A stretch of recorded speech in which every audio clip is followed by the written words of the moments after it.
Le moment où j'ai capté que Joe Dalton, c'était pas juste un nain colérique, mais un vrai lover en PLS depuis la maternelle, c'est dans cet épisode précisément. Genre avant ça, pour moi, c'était juste un petit nerveux avec une haine mal placée pour Lucky Luke, t'as vu? Mais là, avec ce qu'il a vécu, c'est une tragédie grecque le bail. Bref, ça commence comme d'hab. Et Dalton essaie de s'évader, tentative numéro 436, échec, tentative 437, re-échec.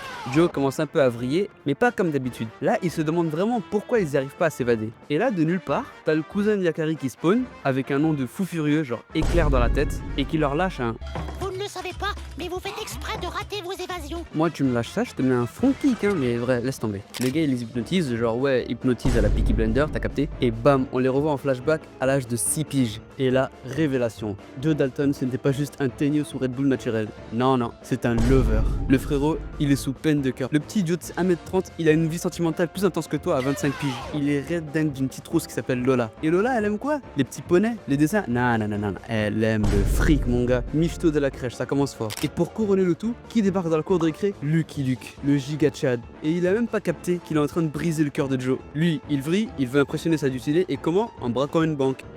À 6 ans, à cet âge-là, toi tu bouffais de la colle UU, et lui il veut monter un casse avec ses frères. Après, les priorités sont différentes, t'as capté, mais bon. Bon, évidemment, ils se font gauler à chaque tentative, mais à force de persévérance, et de conneries, faut se l'avouer, ils finissent par réussir, ils s'évadent. Mais le karma ne dort jamais, à leur retour, Peabody les attend avec leur daronne, et il leur lâche un.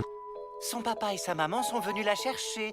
Elle ne reviendra pas. Son papa est allé ouvrir une banque dans une autre ville. Et là, Joe, les yeux levés vers le ciel, il nous lâche une réplique shonen du style M'en fiche, j'ai ferré toutes les banques de l'Ouest. Je la retrouverai. Et voilà, le mythe est né. Joe Dalton, plus qu'un bandit, c'était en fait un romantique désespéré. C'était la raison pour laquelle il n'arrivait jamais à s'évader. Qu'est-ce qui se passe après? En sachant tout cela, il réessaye une énième fois, et suspense.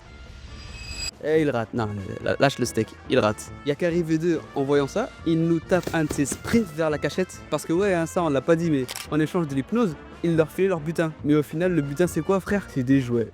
Voilà, est-ce qu'il y a plus de décevant genre comme fin d'épisode? Bref, mais il y a d'autres personnages comme ça qui cachent bien leur jeu. Si vous voulez que j'en parle plus, abonnez-vous.